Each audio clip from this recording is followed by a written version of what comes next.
My name is Vernetta Louise Hamilton. I am 69 years old. I have seen many things in my life. I have survived poverty.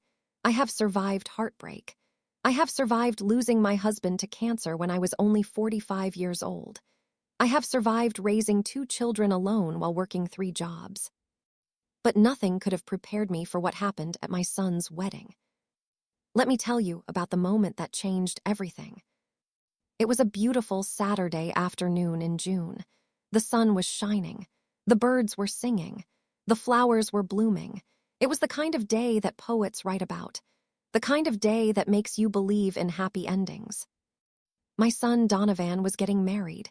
He was my pride and joy, my firstborn, the child I had sacrificed everything for.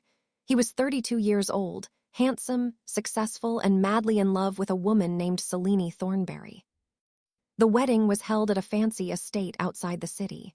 White tents, crystal chandeliers, thousands of roses. It looked like something from a fairy tale. Over 200 guests had gathered to witness Donovan and Selene exchange their vows. I was sitting in the front row, wearing the nicest dress I owned. It was a deep emerald green dress that I had bought special for this occasion. I wanted to look beautiful for my son's big day. The ceremony was perfect. Donovan looked so handsome in his black tuxedo. Selene looked like a princess in her long white gown. They said their vows. They exchanged rings. They kissed. Everyone clapped and cheered. I cried tears of joy. My baby boy was married. He had found happiness. What more could a mother ask for? But then came the reception. The guests moved to the big tent where the dinner and dancing would take place. I found my seat at the family table, right near the front. I was so proud, so happy, so full of hope for my son's future. Then Selene walked over to me. She was smiling, but it was not a warm smile. It was the kind of smile a snake makes before it strikes. "Mrs. Hamilton," she said sweetly, "may I have a word with you?" "Of course, dear," I said. I started to stand up to hug her. But Selene held up her hand to stop me. "Not here," she said, "in private." I was confused, but I followed her anyway. She led me out of the tent and around the corner to a quiet spot behind some bushes. No one could see us there. As soon as we were alone, Selene's smile disappeared. Her face turned cold, hard, cruel. "Mrs. Hamilton," she said, "I need you to leave." I blinked. I thought I had misheard her. "Excuse me. I need you to leave the wedding, right now." I stared at her. My mind could not process what she was saying. "Leave, but I am Donovan's mother. I am supposed to be here." Selene laughed. It was a sharp, ugly laugh. "You are supposed to be here. Look at you. Look at that cheap dress. Look at those worn-out shoes. You are an embarrassment." Her words hit me like a slap across the face. "My family is here," Selene continued. "Important people, wealthy people, people who matter. And you are just a poor old woman from the projects. You do not belong here." I felt my chest tighten. My hands were shaking. "Selene, I do not understand. I thought we were family now, I thought." "Family?" Selene cut me off. "You are not my family. You will never be my family. Donovan married me, not you. And now that we are married, I am in charge. I decide who stays and who goes." She stepped closer to me. Her eyes were ice cold. "So here is what is going to happen. You are going to walk to your car. You are going to drive away. And you are going to pretend like you were never here. And if I refuse?" Selene smiled that snake smile again. "If you refuse, I will make a scene. I will tell everyone that you tried to ruin my wedding. I will tell Donovan that you said terrible things to me. Who do you think he will believe? His new wife or his old mother?" I could not breathe. I could not think. This woman, this monster, was threatening to destroy my relationship with my son. "Selene, please," I whispered. "Do not do this." "Leave," Selene said coldly. "Now." She turned and walked back toward the tent, leaving me standing there alone. I stood in that spot for a long time. My heart was broken. My spirit was crushed. I did not know what to do. But then something happened. Something shifted inside me. I thought about my life. I thought about all the struggles I had overcome. I thought about all the times people had told me I was not good enough, not smart enough, not rich enough, not worthy enough. And I thought about how I had proven them all wrong. I was not going to let Selene Thornberry break me. I was not going to slink away like a beaten dog. I was not going to abandon my son on his wedding day. No, I was going to fight.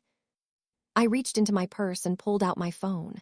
My hands were still shaking, but my mind was clear. I scrolled through my contacts until I found the name I was looking for. And then I made one quiet phone call. Now, before I tell you what happened next, I need to ask you something. Are you with me? Are you ready to hear the rest of this story? If you are, I need you to do something for me right now. I need you to subscribe to this channel. Press that subscribe button. It is completely free, and it helps me know that you want more stories like this. Also, press the like button. That like button tells me that you are enjoying this story, and it helps other people find this channel so they can enjoy these stories too. And do not forget to turn on the notification bell. That little bell icon is so important. When you turn it on, you will get a message every time I post a new story. You will never miss anything. One more thing. Drop a comment and tell me where you are watching from. Are you from Chicago, Atlanta, Houston? Maybe you are watching from Jamaica or Nigeria or London or somewhere else around the world. I want to know who is here with me. I want to see how far this story travels. Now, let me take you back to the beginning. Let me tell you how I got to that terrible moment behind those bushes. I grew up in a small town in Louisiana. My family was poor. My father worked at a factory. My mother cleaned houses for rich white families. We did not have much, but we had love. When I was 18 years old, I met a man named Curtis Hamilton. He was tall and strong with a smile that could light up a room. He worked at the same factory as my father. He was kind and gentle and everything I had ever dreamed of. We got married when I was 19. Within 5 years, we had 2 children. Donovan was our firstborn. 2 years later, we had our daughter, Keisha. Life was good, not easy, but good. Curtis worked hard. I took care of the children and did odd jobs to bring in extra money. We did not have much, but we were happy. Then tragedy struck. When Donovan was 15 years old, Curtis was diagnosed with cancer. Lung cancer. The doctors said it was aggressive. They said he had 6 months to live. Curtis fought hard. He fought for a year and a half, but in the end, the cancer won. I will never forget the day he died. I was sitting beside his hospital bed, holding his hand. The children were there too. We watched him take his last breath. We watched the light fade from his eyes. I thought my world had ended. I thought I would never be happy again. But I could not fall apart. I had 2 children who needed me. I had bills to pay. I had a family to take care of. So I pushed through the grief. I got 3 jobs.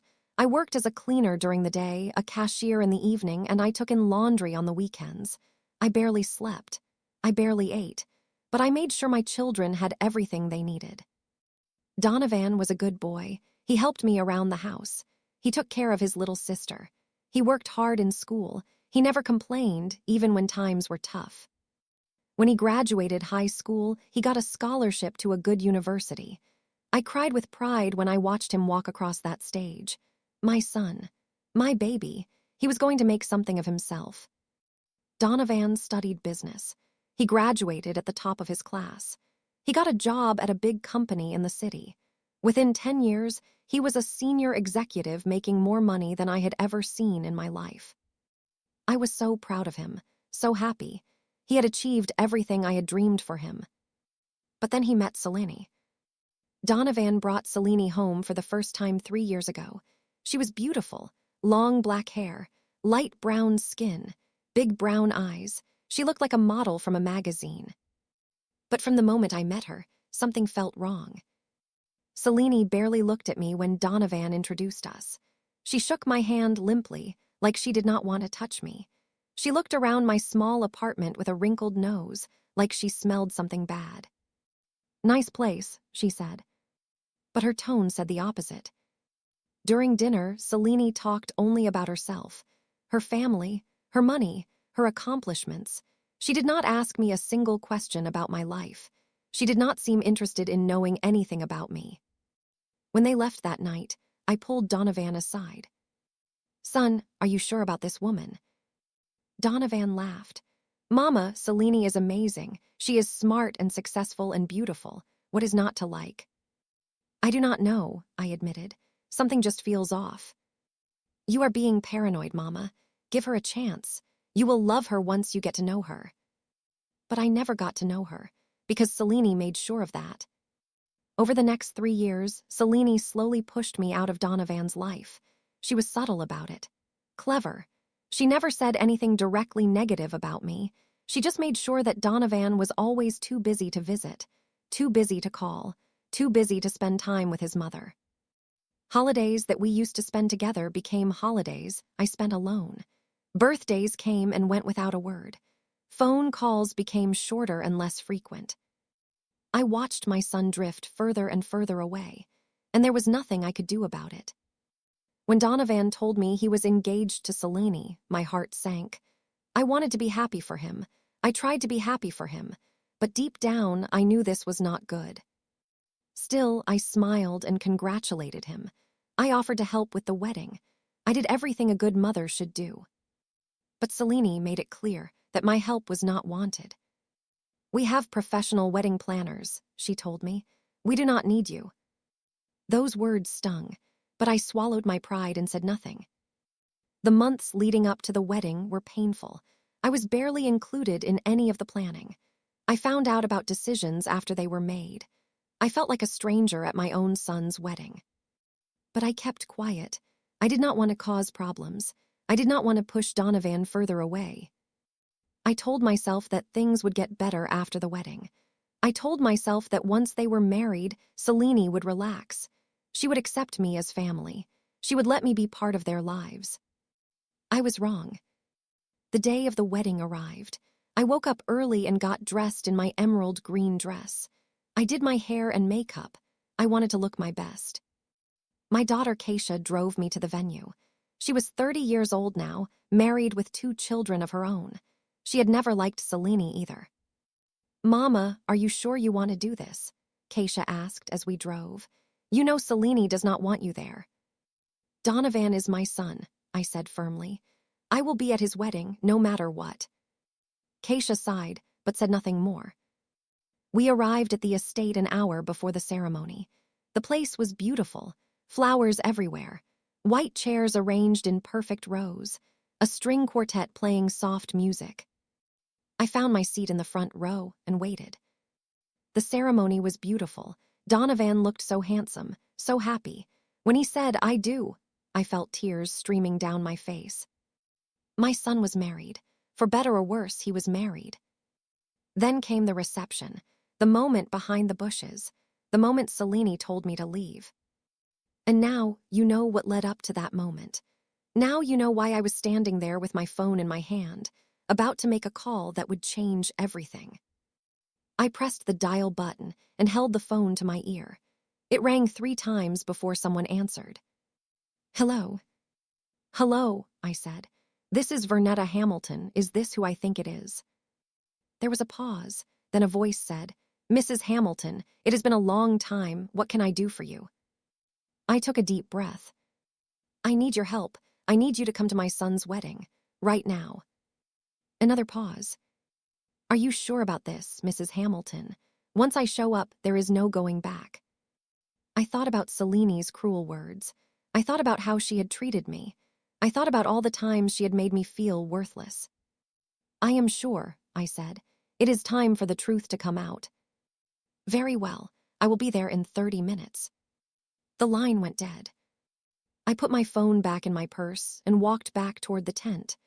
I found my seat at the family table and sat down like nothing had happened. Selene was across the room, laughing and smiling with her fancy guests. She glanced at me and frowned. She was surprised I was still there. I just smiled back at her. She had no idea what was coming. 30 minutes later, a black car pulled up to the estate. The guests were eating dinner and chatting. No one noticed the car at first. Then the door opened, and a woman stepped out. She was tall and elegant, dressed in a stunning navy blue dress. Her gray hair was styled perfectly. Her posture was regal. She walked like a queen. But what caught everyone's attention was the man walking beside her.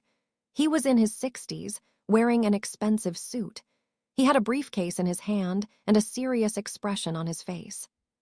Selene looked up from her conversation. Her face went pale. "No," she whispered. "No, no, no."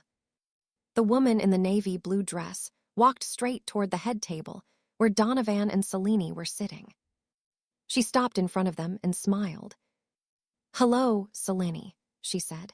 "Did you really think you could get married without inviting your own mother?" Before I continue this story, kindly subscribe, like, turn on the notification bell, and tell me in the comments where you're watching from. The tent went silent. 200 guests stopped eating, stopped talking, stopped breathing. Everyone was staring at the woman in the navy blue dress, the woman who had just called herself Selene's mother. Selene's face was white as a ghost. Her hands were gripping the edge of the table so hard her knuckles had turned pale. Her eyes were wide with terror. "Mother," she whispered, "what are you doing here?" The woman smiled. It was not a warm smile. It was the smile of someone who had been waiting a long time for this moment. "What am I doing here? I am attending my daughter's wedding, of course. Or did you think I would miss such a special occasion?" Donovan looked from the woman to Selene. His face was full of confusion. "Selene, what is going on? You told me your mother died when you were a teenager." Selene did not answer. She was still staring at the woman in the navy blue dress, her mouth opening and closing like a fish out of water. The woman laughed softly. "Died? Is that what she told you? How creative.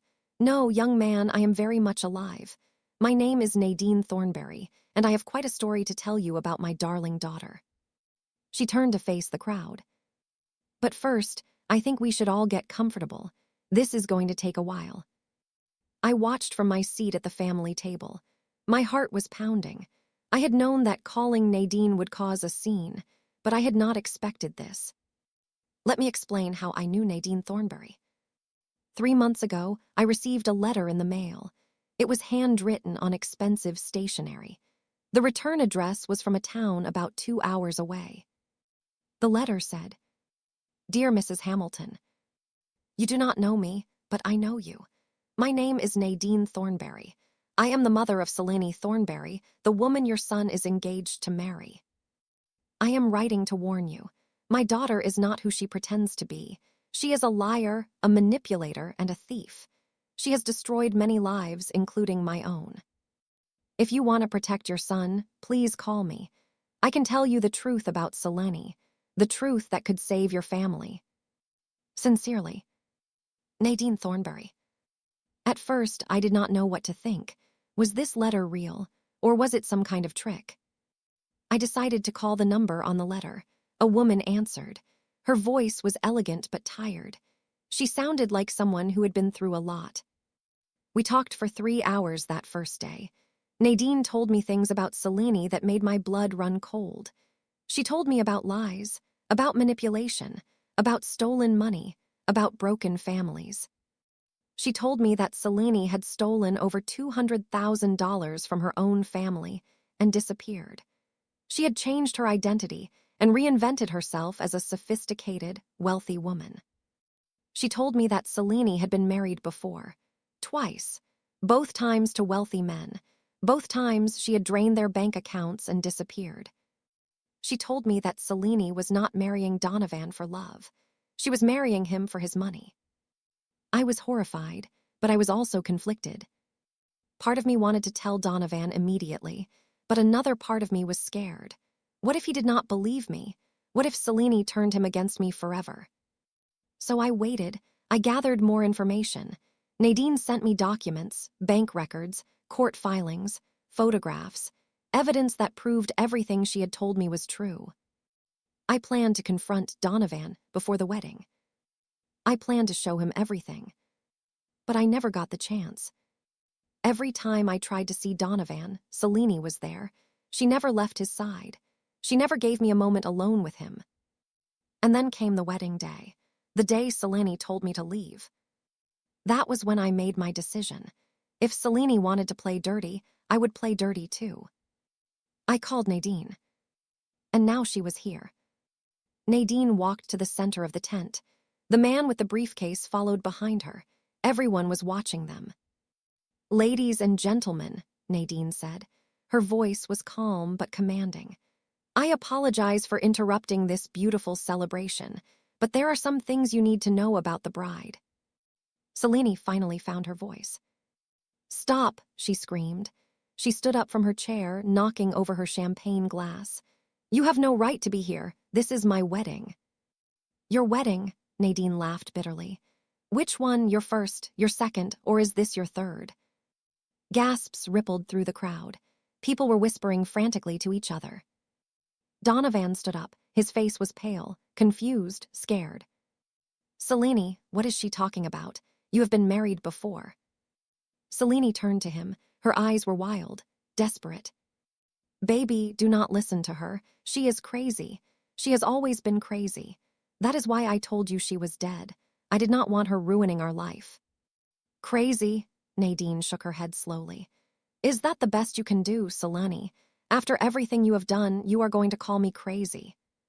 She turned to the man with the briefcase. "Mr. Pemberton, if you please." The man stepped forward. He opened the briefcase and pulled out a thick folder. "My name is Harold Pemberton," he said. "I am a private investigator. Mrs. Thornberry hired me 2 years ago to track down her daughter and document her activities." He held up the folder. "This folder contains evidence of multiple crimes committed by Selene Thornberry, also known as Selene Monroe, also known as Selene Whitfield. She has used many names over the years." He began pulling out documents and photographs. Exhibit 1, a marriage certificate from 8 years ago. Selene married a man named Gregory Monroe in Florida. The marriage lasted 2 years. She divorced him after draining his savings account of $150,000. He held up another document. Exhibit 2, a marriage certificate from 5 years ago. Selene married a man named David Whitfield in Texas. The marriage lasted 18 months. She left him with over $300,000 in debt. More gasps from the crowd. People were standing up from their seats to get a better look. Donovan was shaking. His face had gone from pale to gray. "Selene," he said, his voice was barely a whisper, "is this true?" Selene grabbed his arm. "Baby, please, let me explain. It is not what it looks like." "Not what it looks like?" Donovan pulled away from her. "You lied to me. You told me you had never been married. You told me your mother was dead. You told me." He stopped, his eyes widened. "The money," he said slowly. "The joint account. You asked me to put your name on my accounts 3 weeks ago." Selene's face flickered, just for a moment, but it was enough. "How much?" Donovan asked. "How much did you take?" Selene did not answer. "How much?" Donovan shouted. The whole tent was silent. You could hear a pin drop. Finally, Selene lifted her chin defiantly. $80,000, she said. "I transferred it yesterday. It is already in an offshore account. You will never see it again." Donovan staggered backward like he had been punched. "Why?" he asked. "I loved you. I gave you everything. Why would you do this?" Selene laughed. It was an ugly, cruel laugh. "Love? You think I married you for love? I married you for your money, Donovan. Just like I married Gregory for his money. Just like I married David for his money." She looked around the tent at all the shocked faces. "You people are all the same. You see a beautiful woman and you fall over yourselves trying to impress her. You never stop to think that maybe she is playing you. Maybe she is using you." She turned back to Donovan. "You were the easiest one yet. So desperate for love. So desperate for approval. All I had to do was smile and tell you how wonderful you were. And you handed me everything on a silver platter." Donovan was crying now. Tears were streaming down his face.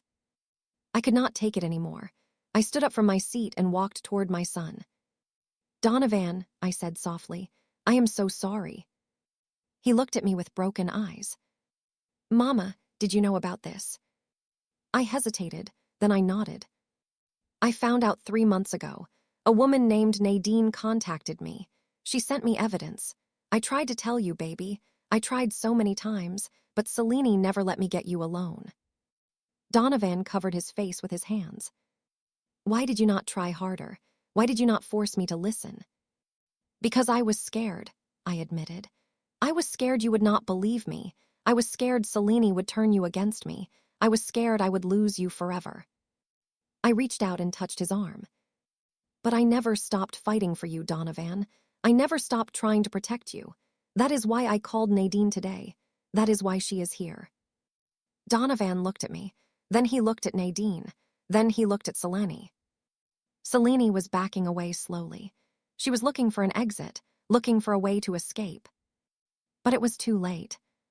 Security, Nadine called out. Stop her.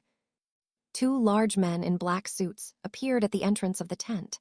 They grabbed Selene before she could run. Let me go, Selene screamed.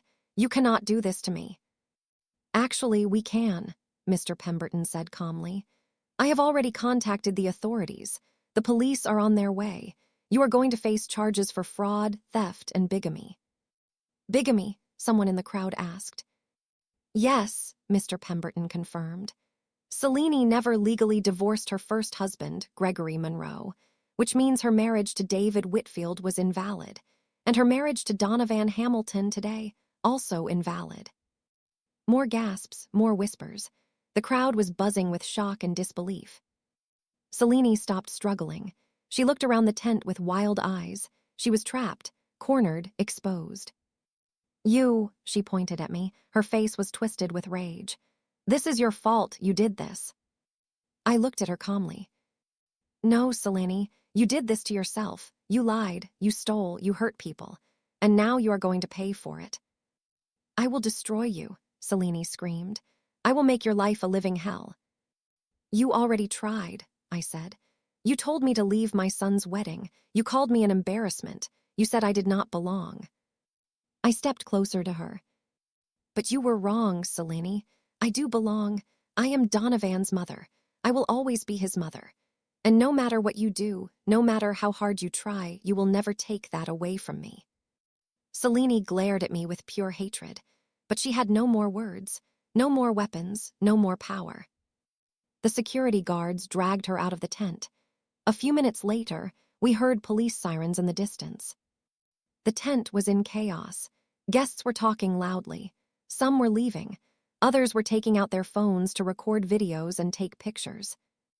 Donovan was sitting alone at the head table, his head in his hands. He looked completely shattered. I walked over to him and sat down beside him. Donovan, I said gently, I know this is hard. I know you are hurting, but I am here for you. I will always be here for you.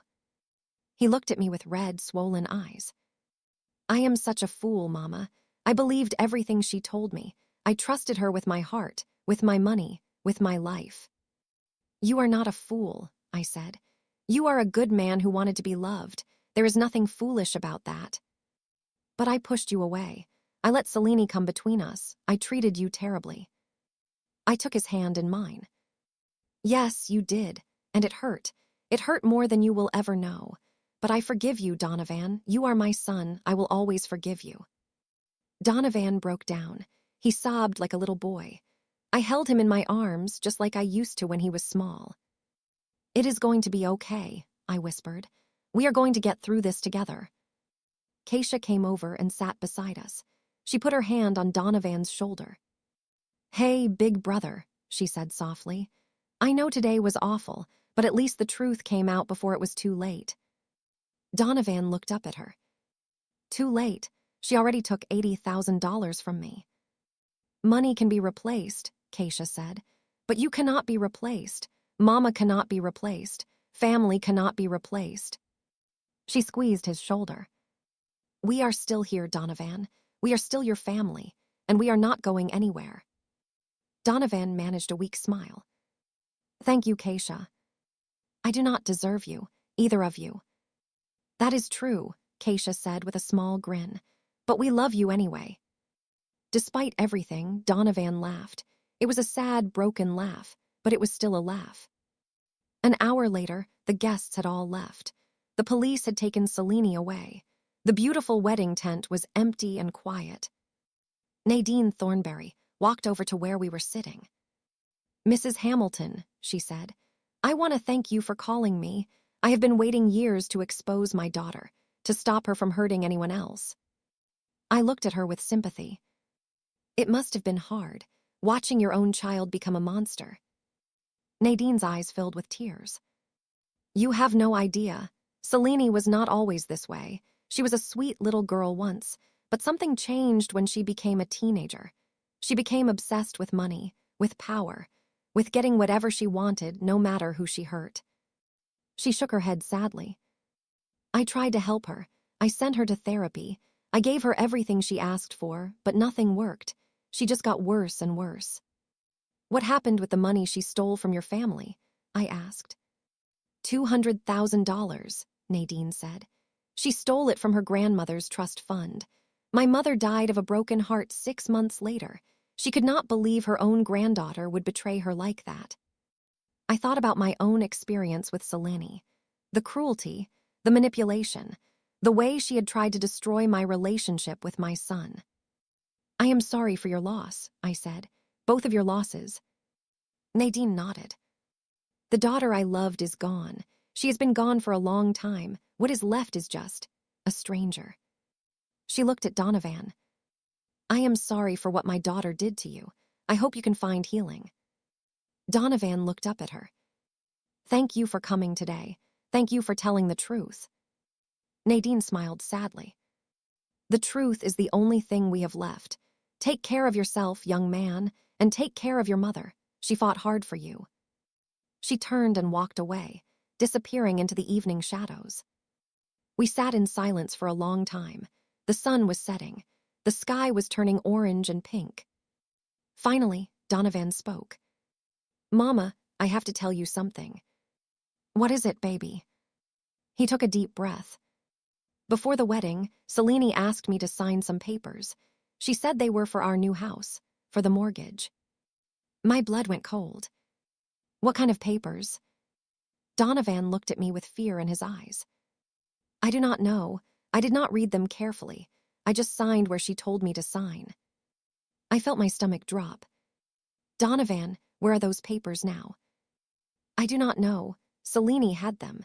She said she would file them after the honeymoon." I stood up quickly. "We need to find those papers. We need to find them right now." "Why, what is wrong?"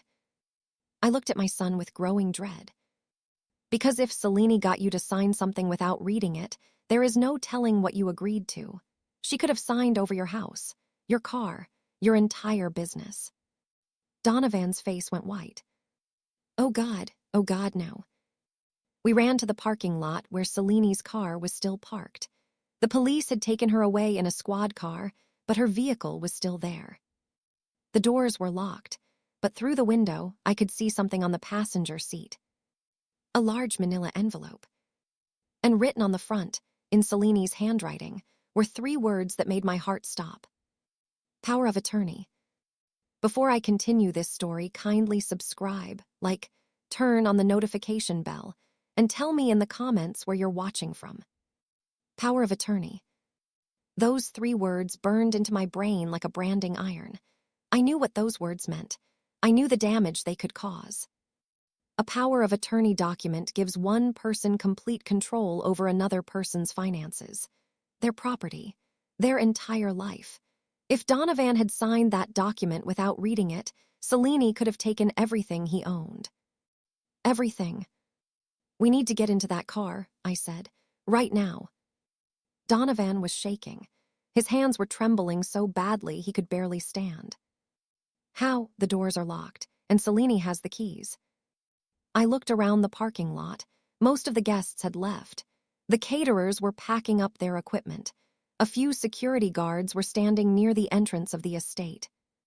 Then I spotted someone familiar. Mr. Pemberton, the private investigator.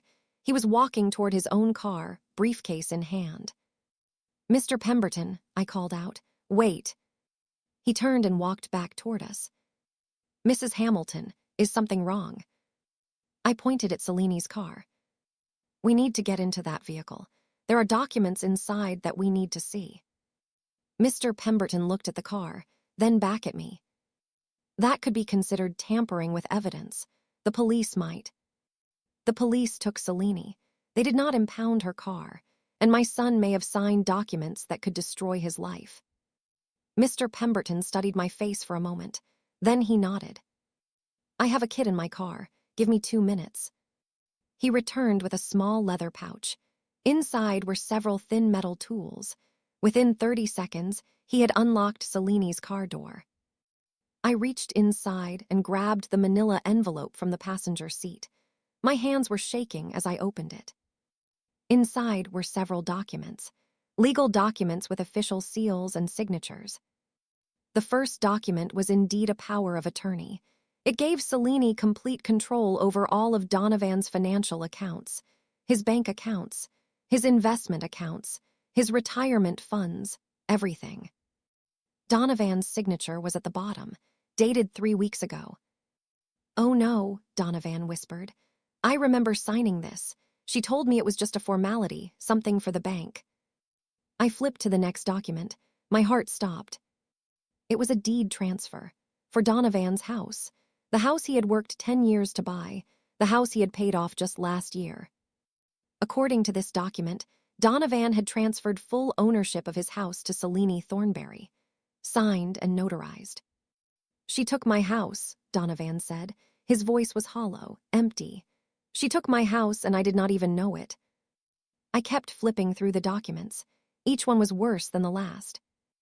A document transferring ownership of Donovan's car to Selini. A document giving Selini access to Donovan's business accounts. A document naming Selini as the sole beneficiary of Donovan's life insurance policy. And at the very bottom of the stack, one final document that made my blood turn to ice. A loan agreement. Donovan had apparently taken out a loan for $500,000. The collateral, his business, his entire company that he had spent 12 years building from nothing. And according to the document, the money had already been transferred to an offshore account, the same offshore account Selini had mentioned earlier. She had not just stolen $80,000 from Donovan. She had stolen everything. Donovan collapsed against the side of the car. His legs gave out beneath him. He slid down to the ground and sat there, staring at nothing. "It is over," he said. His voice was barely a whisper. "Everything I worked for, everything I built, it is all gone." I knelt beside him and took his face in my hands. "Listen to me, Donovan. Look at me." He raised his eyes to meet mine. They were empty, defeated. "It is not over," I said firmly. "We are going to fight this. We are going to get everything back." "How?" Donovan asked. "She has all the documents. She has my signature on everything. It is legal. There is nothing I can do." "That is not true," Mr. Pemberton said. He was looking through the documents with a careful eye. "These documents were obtained through fraud. Selini misrepresented what your son was signing. That is grounds for nullification." He held up the power of attorney. "This document requires a witness signature. See here. The witness line is blank. That means this document may not be legally valid." A tiny spark of hope flickered in Donovan's eyes. "Really? Really? And look at this deed transfer. The notary seal is from a different state, Florida, but this document was supposedly signed in the state. That is a red flag. It suggests the notarization may have been fraudulent." He looked at Donovan. "I am not a lawyer, but I have seen cases like this before. Selini was sloppy. She was in a hurry to steal as much as she could before the wedding. She made mistakes, and those mistakes could be your salvation." Donovan stood up slowly. Some color was returning to his face. "What do I need to do?" "First, you need a lawyer. A good one. Someone who specializes in fraud cases." "I know someone," I said. "My friend's son is a lawyer. He is very good. He helped my neighbor when she was scammed by a contractor." "Call him," Mr. Pemberton said. "Tonight. Do not wait until morning. Time is critical in cases like this." I pulled out my phone and scrolled through my contacts. I found the name I was looking for, Raymond Baptiste. I had known his mother, Luella, for over 40 years. We had worked together at the hospital. I pressed the call button. Raymond answered on the fourth ring. His voice was groggy. It was almost 10 o'clock at night. Hello. Raymond, this is Vernetta Hamilton, Luella's friend. Mrs. Hamilton, he sounded confused. Is everything okay? Is my mother all right? Your mother is fine, but I need your help. It is urgent. I explained the situation as quickly as I could. The wedding, Cellini's deception, the documents, the stolen money. By the time I finished, Raymond was fully awake. This is serious, he said. Very serious, but Mr. Pemberton is right. If these documents were obtained through fraud, we can challenge them. What do we need to do? First, I need to see the documents. Can you bring them to my office tomorrow morning, first thing? We will be there, I promised. Good. In the meantime, do not let those documents out of your sight. They are evidence. Without them, it will be much harder to prove fraud. I understand. One more thing, Mrs. Hamilton. Has the loan money actually been transferred? The $500,000. I looked at the loan document again. My heart sank. It says the money was transferred 3 days ago. Raymond was quiet for a moment. That complicates things. If the money is in an offshore account, it will be difficult to recover, but not impossible, especially if we can prove Cellini obtained the loan through fraudulent means. We will prove it, I said, whatever it takes. I believe you, Mrs. Hamilton. I will see you tomorrow morning, 8 o'clock sharp. He hung up. I looked at Donovan. He was standing straighter now. The despair in his eyes had been replaced by something else, determination. We are going to fight this, Mama, he said. We are going to get back everything she stole. Yes, we are, I agreed. Together. We drove back to my apartment. Keisha followed in her car. It was almost midnight by the time we arrived. My small apartment felt crowded with all of us there. Donovan, Keisha's husband, Marcus, even my grandchildren, 12-year-old Jalen and 9-year-old Destiny, were there. They had fallen asleep on my couch, waiting for us to come home. They wanted to stay, Keisha explained. They were worried about their uncle. I looked at my grandchildren sleeping peacefully. They had no idea what had happened today. No idea how their uncle's life had been turned upside down. Let them sleep, I said. They can find out tomorrow. We sat around my kitchen table. The manila envelope was in the center, like a bomb that had not yet exploded. So what happens now? Keisha asked. Tomorrow morning, we go see Raymond Baptiste, I said. He is a lawyer. He thinks we can challenge the documents Cellini made Donovan sign. And the money? Marcus asked. The $500,000 she stole. That will be harder to get back, I admitted. But Raymond says it is not impossible. Donovan was staring at the envelope. His face was hard. I cannot believe I was so stupid, he said. I trusted her, I loved her, and she was playing me the whole time. You are not stupid, Keisha said firmly. Cellini is a professional con artist. She has been doing this for years. She fooled a lot of people, not just you. Your sister is right, I added. Cellini targeted you because you are successful, because you have money, because you are a good man who wanted to be loved. That is not a weakness, Donovan. That is just being human. Donovan looked at me with tears in his eyes. I am sorry, Mama, for everything, for the way I treated you, for pushing you away, for believing Cellini's lies about you. What lies? Keisha asked, her eyes narrowed. Donovan took a deep breath. Cellini told me things about Mama. She said Mama was jealous of her. She said Mama was trying to control my life. She said Mama did not want me to be happy. He looked at me with shame in his eyes. She said Mama was only pretending to love me so she could get my money. Keisha slammed her hand on the table.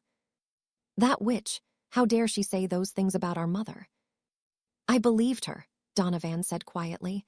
I believed every word. I was so blind. I reached across the table and took his hand. It is okay, baby. Selene was manipulating you. She knew exactly what to say to turn you against me. That is what manipulators do. They isolate their victims from the people who love them. But I should have known better, Donovan insisted. You are my mother. You have never been anything but loving and supportive. I should have trusted you. You know better now, I said. That is what matters. Donovan squeezed my hand. I will never doubt you again, Mama. I promise. We talked late into the night. We made plans. We discussed strategies. We prepared for the battle ahead. Around 2 in the morning, everyone finally went to sleep. Keisha and Marcus took the guest room. The children stayed on the couch. Donovan slept on an air mattress in the living room. I could not sleep. I sat in my chair by the window, looking out at the city lights. So much had happened in one day. My son's wedding, Selene's cruelty, the phone call, the confrontation, the revelation of Selene's crimes, the discovery of the stolen documents. It felt like a lifetime had passed since that morning. Since I had put on my emerald green dress and dreamed of watching my son marry the woman he loved. That dream was dead now, shattered like glass. But something new had risen from the ashes, a renewed bond with my son, a family united against a common enemy, a determination to fight for justice. I closed my eyes and said a quiet prayer. Lord, give us strength, give us wisdom, help us get through this storm. When I opened my eyes, the first light of dawn was peeking over the horizon. A new day was beginning. At 8 o'clock sharp, we arrived at Raymond Baptiste's office. It was in a tall building downtown. His name was on a brass plaque beside the door, Raymond Baptiste, attorney at law. Raymond was a tall man in his 40s with kind eyes and a serious expression. He shook our hands and led us to a conference room. Let me see the documents, he said. I handed him the manila envelope. He spread the documents out on the table and studied them carefully. For 20 minutes, no one spoke. Raymond read every word. He examined every signature. He checked every seal and date. Finally, he looked up. Mrs. Hamilton was right to call me. This is fraud. Clear and obvious fraud. Donovan leaned forward. Can we get everything back? My house, my business, the money. Raymond held up his hand. Let me explain what we are dealing with. First, the power of attorney. As I suspected, the witness signature is missing. That makes this document invalid in our state. Selene cannot use it to access your accounts. That is good news, Keisha said. Yes, but there is more. Raymond held up the deed transfer. This document transfers ownership of your house to Selene. However, the notarization is fraudulent. This notary seal is from Florida, but the document claims to have been signed here. I have already contacted the Florida Notary Board.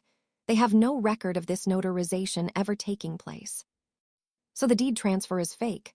Donovan asked. It appears so, which means you still own your house. Selene never had legal claim to it. Relief flooded Donovan's face. Thank God. But, Raymond continued, the loan is a different matter. He held up the loan agreement. This document is more sophisticated. The signatures appear authentic. The notarization seems legitimate, and the money has already been transferred. So we cannot get the money back, I asked. I did not say that. Raymond leaned back in his chair. The loan was obtained through fraud. Selene misrepresented herself to the lender. She forged documents. She manipulated your son into signing without understanding what he was signing. He looked at Donovan. If we can prove that you were deceived, we can challenge the loan. We can argue that the contract is void due to fraud. And if the contract is void, you are not responsible for repaying the loan. What about the money that was already transferred? Keisha asked. That is where things get complicated. The money is in an offshore account. Offshore accounts are notoriously difficult to access. But if we can get the authorities involved, if we can prove that Selene used the money for illegal purposes, we may be able to freeze the account and recover the funds.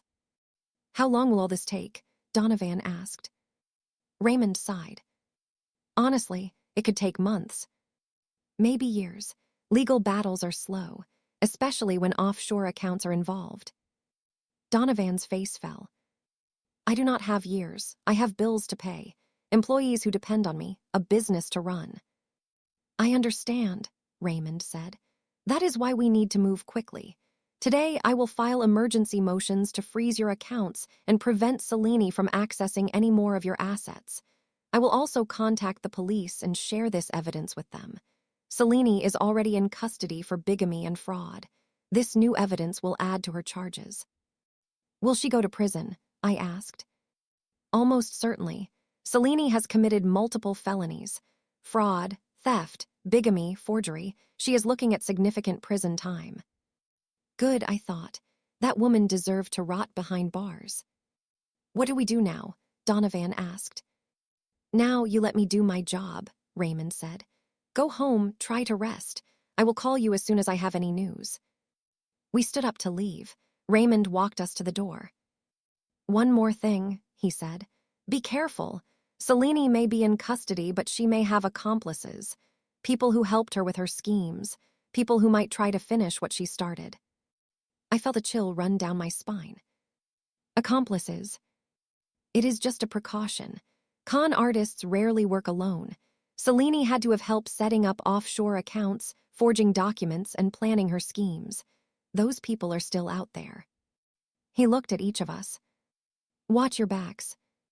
We drove home in silence. Raymond's warning echoed in my mind. Accomplices. People who might try to finish what Selene started. Who could they be? Where were they? Were they watching us right now? I tried to push the thoughts away. I told myself I was being paranoid. Selene was in jail. Her schemes had been exposed. It was over. But deep down, I knew it was not over. Not yet. When we arrived at my apartment, there was a car parked outside that I did not recognize. A black sedan with tinted windows. Who is that? Keisha asked. I do not know, I said. Stay in the car. Mama, no, you are not going out there alone.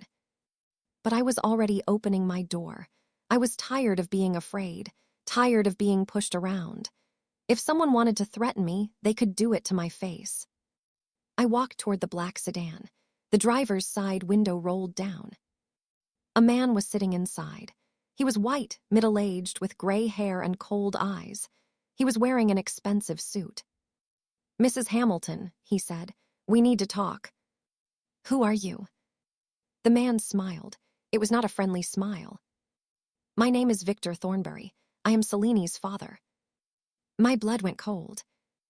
And I am here to make you an offer you cannot refuse.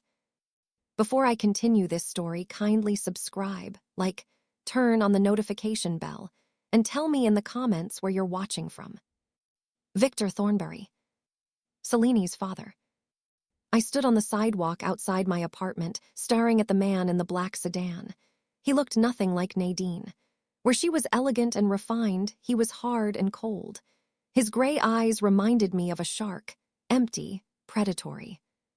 I do not have anything to say to you, I said. Your daughter is in jail where she belongs. Victor chuckled softly. My daughter has made some mistakes. I will not deny that, but she is still my child, and I protect my children. Protect them? I felt anger rising in my chest. Your daughter stole hundreds of thousands of dollars from my son. She lied to him. She manipulated him. She tried to destroy his life. And yet, here we are. Victor spread his hands. Your son is still breathing. His house is still standing. His business is still running. In the grand scheme of things, he got off easy. Easy? She took everything from him. She took money. Victor shrugged like it was nothing. Money can be replaced, lives cannot. There was something in his voice, a subtle threat, a warning. I felt a chill run down my spine, but I did not back down. What do you want, Mr. Thornberry? Victor reached into his jacket pocket and pulled out an envelope. He held it out the window toward me. Inside this envelope is a check for $200,000. Consider it compensation for your troubles. I stared at the envelope, but did not take it.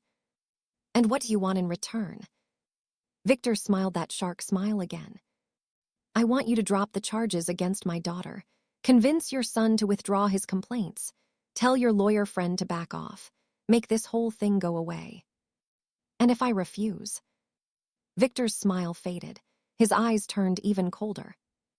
Mrs. Hamilton, I am a very wealthy man. I have connections in places you cannot imagine. Judges, politicians, law enforcement. If I want to make someone's life difficult, I can do it. If I want to make someone disappear, I can do that too. He leaned closer to the window. I am offering you a way out. A peaceful resolution. Take the money, walk away. Pretend this never happened.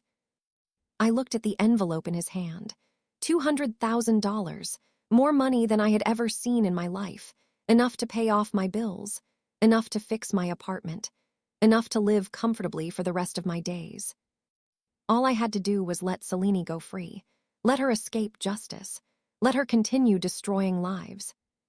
I thought about Donovan, my son, the child I had raised alone, the child I had sacrificed everything for. I thought about how Selene had tried to destroy him, how she had lied to him, manipulated him, stolen from him. I thought about Nadine, Selene's own mother, the woman who had lost her mother to heartbreak because of Selene's betrayal, the woman who had spent years trying to stop her daughter from hurting others. I thought about Gregory Monroe and David Whitfield, Selene's previous victims, men whose lives had been ruined by her schemes. And I thought about all the future victims, all the people Selene would hurt if she was allowed to go free, all the lives she would destroy, all the hearts she would break. I looked Victor Thornberry straight in the eyes. No. Victor blinked. He had not expected that answer. Excuse me. I said no. I will not take your money. I will not drop the charges. And I will not let your daughter escape justice. Victor's face hardened. You are making a mistake, Mrs. Hamilton. A very serious mistake. Maybe, but it is my mistake to make. I turned and started walking back toward my apartment. This is not over, Victor called after me.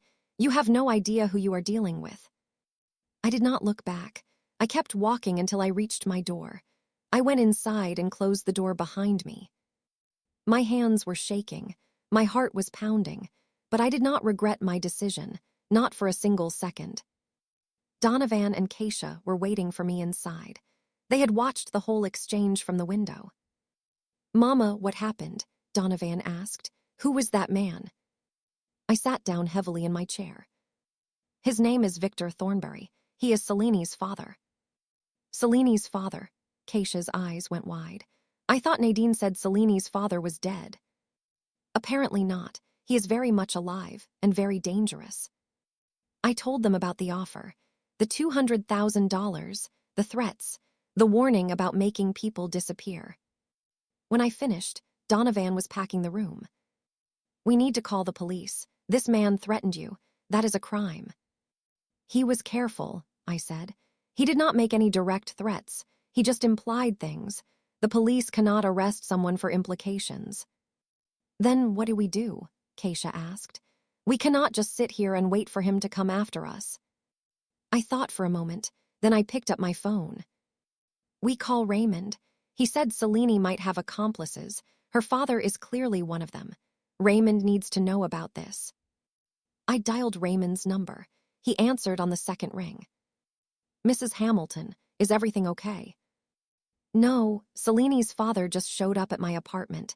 He offered me money to drop the charges. When I refused, he threatened me. Raymond was silent for a moment. Victor Thornberry, I should have known he would get involved. You know him. I know of him. Victor Thornberry is a very powerful man. He owns several businesses, real estate, import-export. Some people say he has connections to organized crime, but nothing has ever been proven. My stomach dropped. Organized crime. Like I said, nothing proven, but Victor has a reputation for making problems disappear.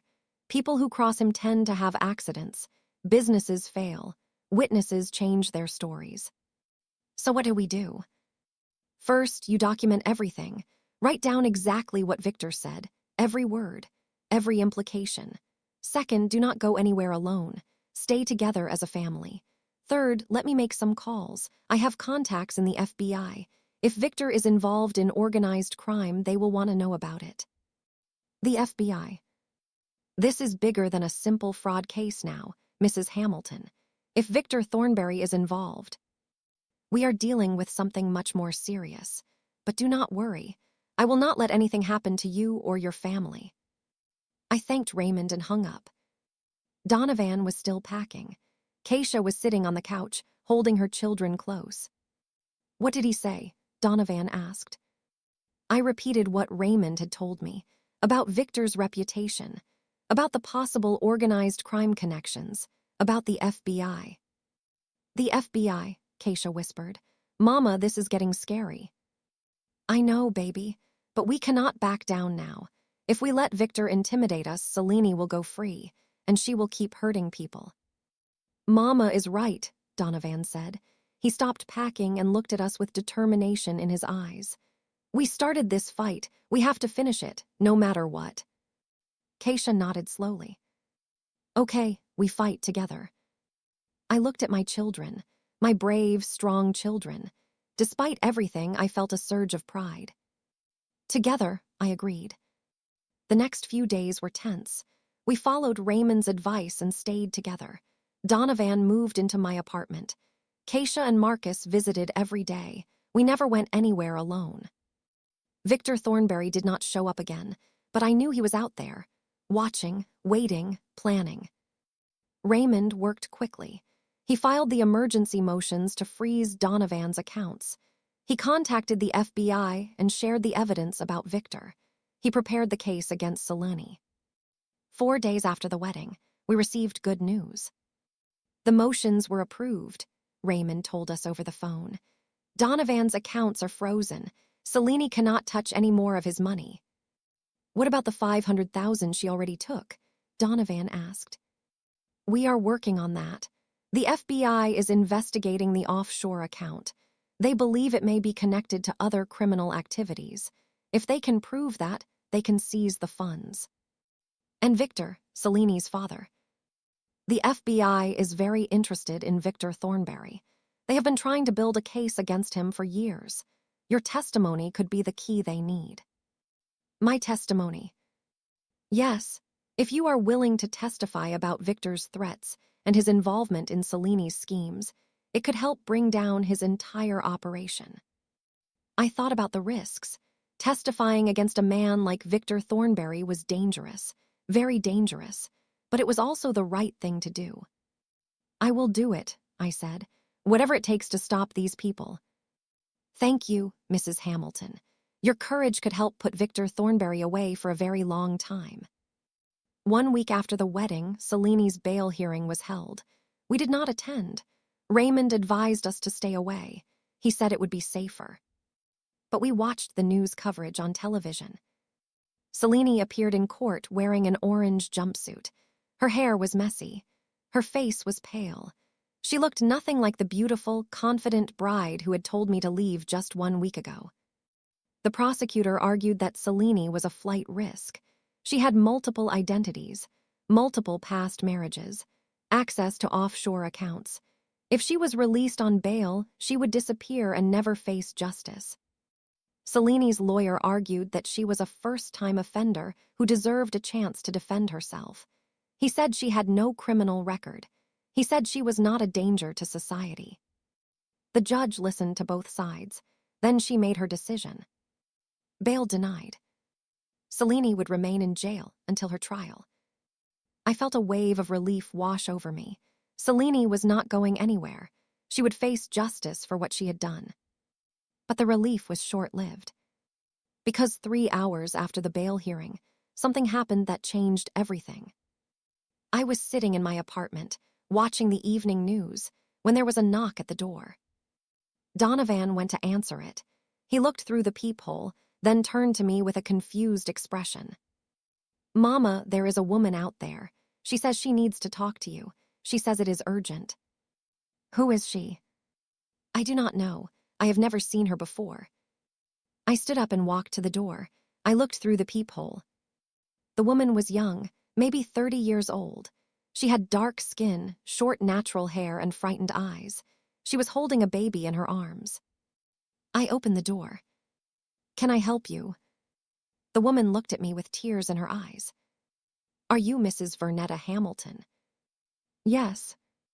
"My name is Tamika Monroe.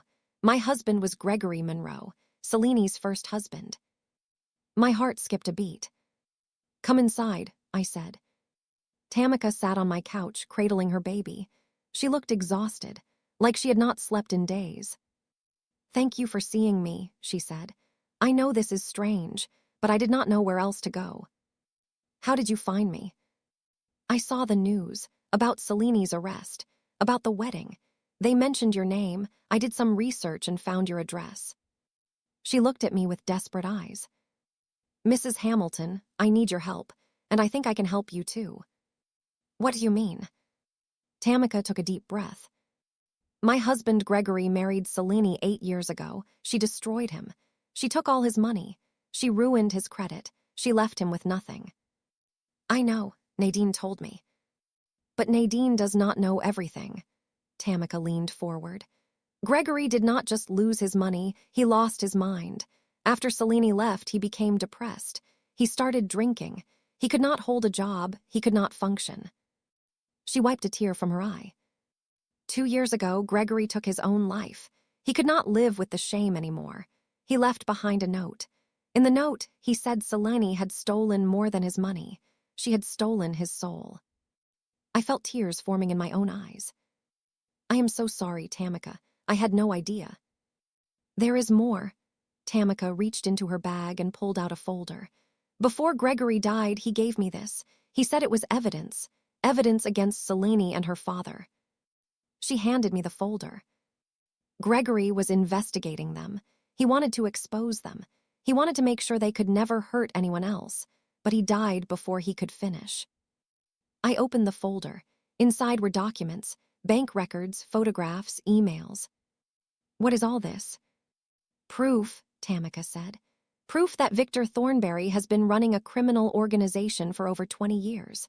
Proof that Selini was trained by her father to be a con artist. Proof that they have stolen millions of dollars from dozens of victims."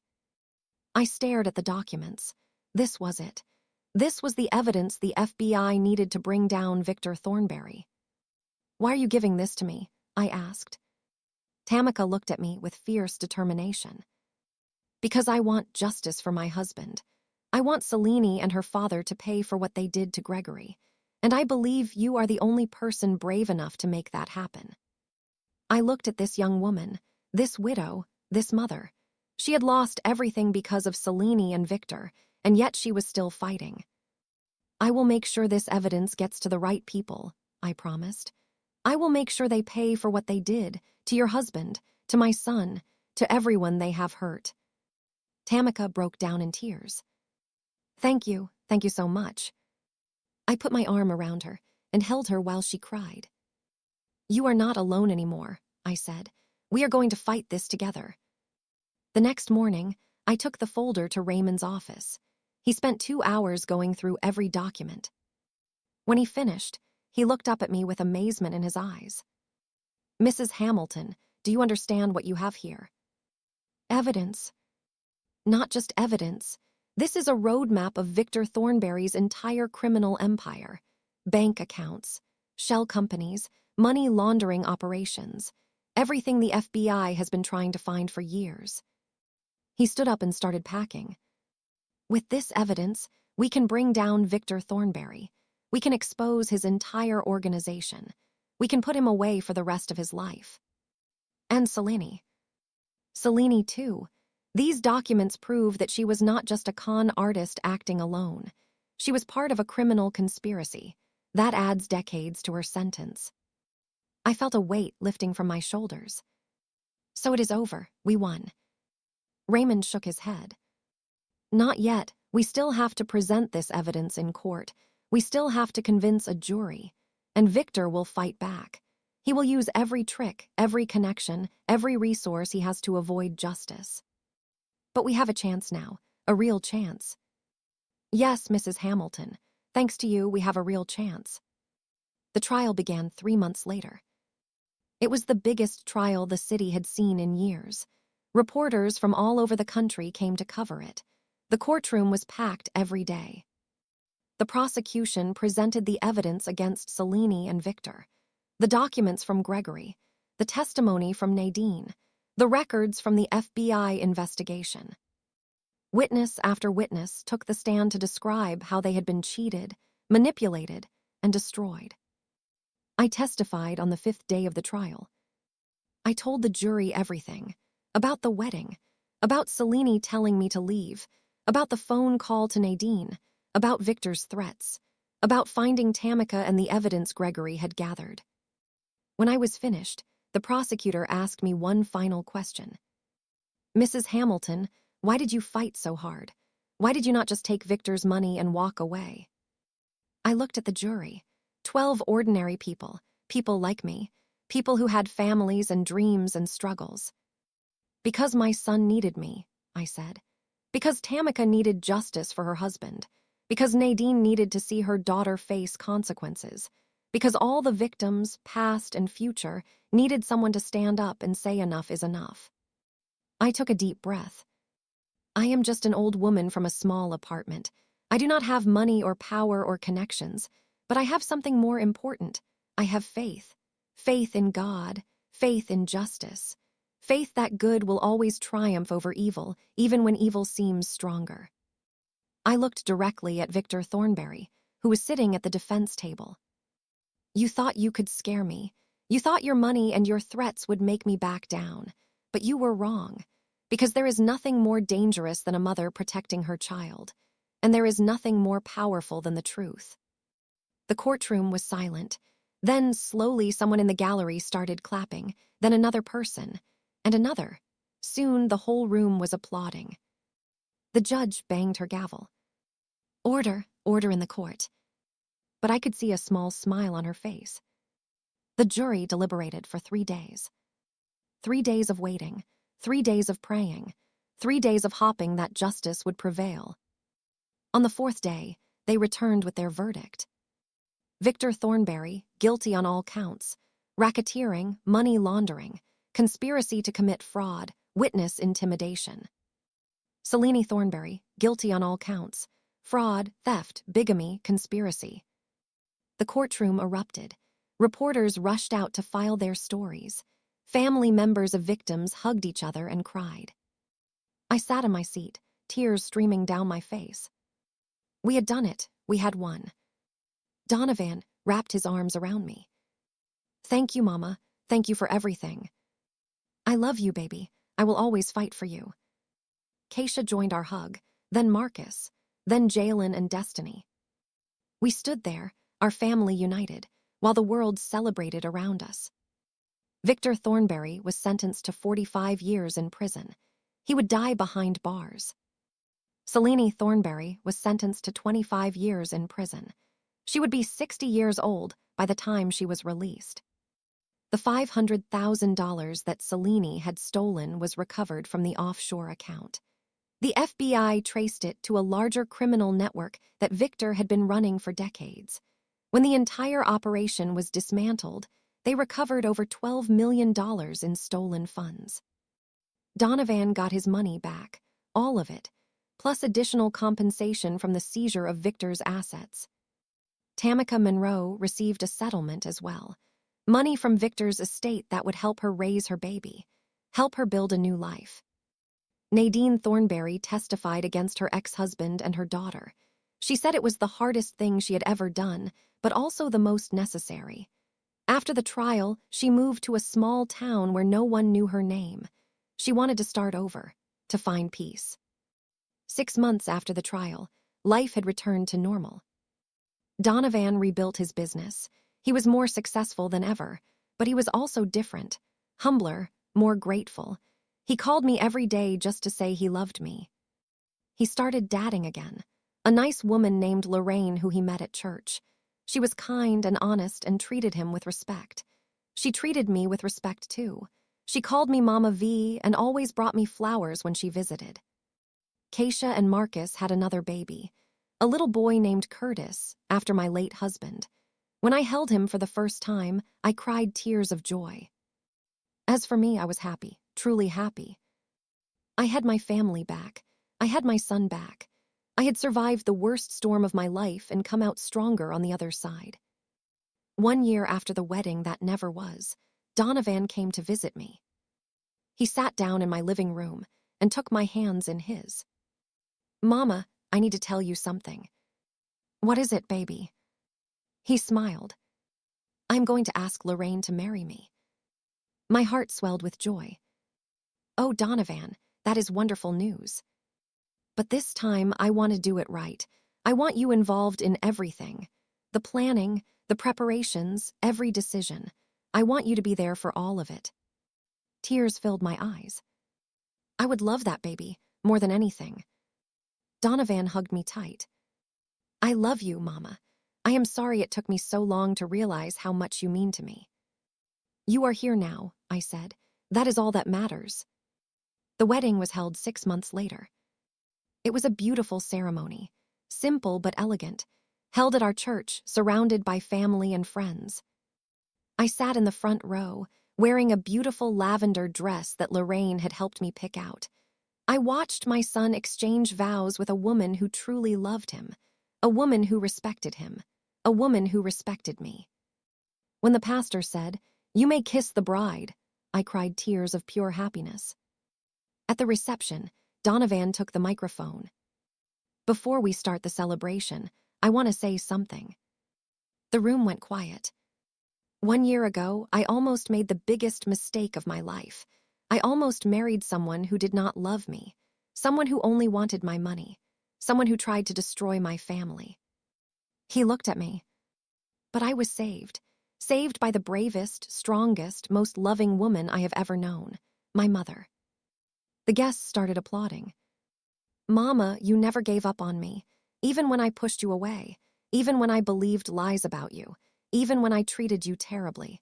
You never stopped fighting for me." He walked over to where I was sitting and knelt beside me. "I will never be able to repay you for everything you have done, but I want you to know that I love you, I appreciate you, and I am proud to be your son." He hugged me while the room erupted in applause. "I love you too, baby," I whispered. "I always have, I always will." If you are watching this story, I want you to know something. Life is hard. People will hurt you, betray you, try to break you, but you are stronger than you know. Do not let anyone make you feel worthless. Do not let anyone push you out of your own family. Do not let anyone steal your joy. Fight for the people you love. Stand up for what is right. Never back down, no matter how scary things get. Because at the end of the day, love wins.